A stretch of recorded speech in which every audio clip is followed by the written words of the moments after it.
बिस्मिल्लाहिर्रहमानिर्रहीम। अस्सलाम वालेकुम। Welcome to she's cooking corner. क्या हाल है आप सबके, कैसे हैं आप सब?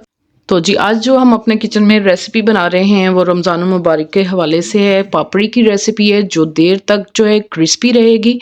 आपको हम 2 से 3 तरीक़ों से बनाना बताएंगे कि वो बिल्कुल भी सॉफ्ट नहीं होगी और आप ज़्यादा देर तक उसको स्टोर कर सकते हैं। रेसिपी जानने के लिए वीडियो को लास्ट तक देखिए, स्किप किए बगैर कि ये किस तरह से रेडी होती है। तो बिस्मिल्लाह करते हैं, स्टार्ट करते हैं अपनी रेसिपी को। तो जी इसके लिए मुझे 2 कप मैदा चाहिए। ये मैंने लिया है 1 पाव मैदा और इसको आपने छान लेना है। जो भी चीज़ आप मैदे से या बेसन से बना रहे हो उसको अच्छी तरह से आपने छान लेना है और उसके बाद फिर आपने उसको इस्तेमाल करना है। तो इसमें डालेंगे 1 टीस्पून सफ़ेद साबुत ज़ीरा और नमक डालेंगे हम इसमें 1 टीस्पून। और जी ये मेल्टेड घी है, इसको आपने डाल लेना है 3 टेबलस्पून। आप ऑयल भी डाल सकते हैं लेकिन घी से ज़रा ज़्यादा क्रिस्पी बनता है, तो आपने हाथों की मदद से इसको अच्छी तरह से मिक्स कर लेना है। और इसकी जो है हम थोड़ा-थोड़ा पानी डाल के सख्त सी डो बनाएँगे। आपने नरम डो नहीं बनानी। तो 1 कप मैंने पानी का लिया है, जितना भी इस्तेमाल होगा तो मैं आपको आगे चल के बता दूँगी। तो आपने बिल्कुल सख्त डो बनानी है, इसकी सॉफ्ट नहीं होनी चाहिए, नहीं तो ये पूरी की तरह जो है फूल जाएँगी। इसी दौरान अगर आप मेरे चैनल पे नए हैं तो प्लीज़ इसको सब्सक्राइब कर लें, लाइक करें, शेयर करें और बेल आइकन के बटन को ज़रूर प्रेस कीजिएगा और ऑल पे क्लिक कीजिएगा। इससे ये होगा कि सबसे पहले मेरी रेसिपीज़ आपको मिल जाएँगी। तो जी आपने ये अच्छे से गूँध लेना है इसको और थोड़ा-सा घी जो है इसके ऊपर लगाना है और फैला देना है और ढक दें इसको ताकि पापड़ी ना जमे। तो हम आधा घंटा इसको रेस्ट देंगे। तो ये पानी जो है ये देखें इतना इस्तेमाल हुआ है, आधा कप। तो जी यहाँ आधा घंटा हो चुका है इसको। तो इसको हम दोबारा से गूँदेंगे ताकि इसकी स्मूथ सी डो जो है तैयार हो जाए और बिल्कुल ये नीट हो जाए, तो इसमें लचक भी पैदा हो जाएगी। तो आपने इस तरह से इसको अच्छी तरह से दोबारा से गूँध लेना है और इस तरह से हम इस तरह रोल करेंगे। ये देख सकते हैं आप, इतना ये सख्त आटा है, जितना सख्त होगा उतनी ही अच्छी आपकी ये बनेगी। तो इसको रोल कर लेते हैं और इसको हम कट करेंगे सेंटर से। ये देखें, एक हिस्सा जो है हम बॉल में रख के ढक देंगे ताकि पापड़ी ना आए और एक को हम रोल कर लेंगे हाथों की मदद से और इसको हम छोटे-छोटे पीसेस में जो है वो कट कर लेंगे नाइफ से। ये देखें इस तरह से, क्योंकि बड़ी रोटी बेलना इसकी मुश्किल है क्योंकि बहुत ही हार्ड होता है ये। तो छोटे-छोटे पीसेस में आप इसको आसानी से जो है बेल सकते हैं क्योंकि हमने बहुत ही बारीक बेलना है। तो इस तरह से आपने छोटे-छोटे से पेड़े बना लेने हैं और बाकी के पेड़े जो हैं वो हम बॉल में इस तरह से रख देंगे और उसको ढक देंगे और फिर एक-एक करके आपने इसको बिल्कुल बारीक बेलना है। और इसमें ये कोई इशू नहीं है कि बिल्कुल राउंड शेप में हो, क्योंकि हमने इसको फ्राई करके पापड़ी ही बनानी है, तो वो तोड़कर ही इस्तेमाल होती हैं। तो आप इसको बारीक सा बेल लें। अगर टेढ़ा भी हो जाए तो कोई ऐसा मसला नहीं है इसका।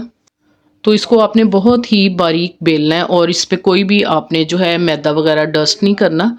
ऐसे ही आपने बग़ैर ऑयल और मैदे के इसको करना है। तो इस तरह से हम प्लेट में रखते जाएँगे। तो इसी तरह से जो है बाकी के, ये देखें आप कितनी पतली है ये, और बाकी के भी इस तरह से हम बना के रेडी कर लेंगे।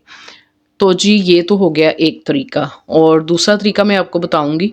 इस तरह से आपने इसका पेड़ा बना लेना है और इसको 5 मिनट आपने रेस्ट देना है ताकि इजीली जो है ये हम इसको बेल सकें।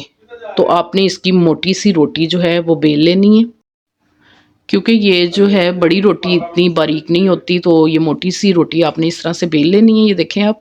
और किसी कटर की मदद से आप इसके राउंड शेप में इसको कट कर लें, या ये मैंने जार का ढक्कन लिया है, आप इसका ढक्कन लें और इस तरह से प्रेस करें उसको और ये राउंड शेप में जो है खूबसूरत से गोल राउंड शेप में आ जाएंगी। तो जी इस तरह से ये जो बाकी का एक्स्ट्रा हमारे पास मैदा है वो हम इस तरह से उतार लेंगे और इसको दोबारा से बेल के हम यूज़ कर सकते हैं। तो ये देखें आप कितने राउंड शेप में ये आ गए हैं। तो इसका हम पेड़ा बना के इसको एक साइड पे रख लेंगे और इसमें से एक-एक करके आप अब इसको बेल सकते हैं। तो ये राउंड शेप में ही आएगा, तो इसको भी बारीक बेल लेना है। तो ये दूसरा तरीका है, जो भी आपको आसान लगे वैसे ही आप बना लें। तो इसको भी बारीक सा बेल लेंगे। ये देख सकते हैं आप कितना बारीक है ये। तो इसी तरह से बेल के सारे हम रेडी कर लेंगे। तो ये आप पूरा रमज़ान इसको स्टोर करके इस्तेमाल कर सकते हैं। तो ये बिल्कुल भी जो है सॉफ्ट नहीं होंगे, क्रिस्पी होंगे अगर आप इसी तरह से स्टेप बाय स्टेप इसको फॉलो करेंगे। तो ऐसे मैंने बना के रख लिया। अब तीसरा तरीका जो है वो मैं आपको बताऊंगी। इस तरह से आपने एक रोटी बारीक बेल लेनी है इसकी। ये देखें इस तरह से बहुत ही बारीक जो है वो बेल लें आप इसको, और नाइफ़ की मदद से जो है आपने इसको स्ट्रिप्स में काट लेना है। इस तरह से काट लें आप इसको, क्योंकि इसी तरह से हम फ्राई करेंगे इसको, हमने तोड़कर ही इस्तेमाल करनी है। और इस तरह से एक सेंटर में कट लगा देंगे, और इस तरह से भी आप कर सकते हैं, जो आपको इजी तरीका लगे वो आप कर लें। तो एक हमने जो है पीस मैदे का डाला है उसके अंदर, ये फ्लोट होके ऊपर आ गया है और ये अब रेडी है। तो हम इसमें डाल देंगे। ज़्यादा तेज़ गर्म ऑयल में आपने नहीं डालना, ज़रा कम ऑयल गर्म हो और हल्की आंच पे मीडियम टू लो फ्लेम पे ही आपने इसको उलटते पुलटते हुए इसको डार्क कलर कर लेना है इसका। तो फिर ये बहुत ही क्रिस्पी रहेंगे। अगर हम तेज़ पे डालेंगे तो ये जल्दी जल जाएंगी और सॉफ्ट हो जाएंगी। अगर हल्की आंच पे आप इसको लाल करेंगे तो ये देर तक जो है क्रिस्पी रहेंगी। तो जी ये दूसरे स्ट्रिप्स वाले भी मैं आपको दिखा देती हूँ। ये भी आपने इसी तरह से करने हैं फ्राई, और जब ये कलर खूबसूरत सा हो जाए स्ट्रेनर में निकाल लें। तो तमाम मैंने इसी तरह से जो है कर लिए, ये देख सकते हैं आप। तो जी तोड़ के मैं दिखाती हूँ। तो आप देख सकते हैं बहुत ही क्रिस्पी बनी है। और ये देखें, अब एक आपने ले लेना है बैग, जिप लॉक बैग ले लें या एयर टाइट बॉक्स ले लें।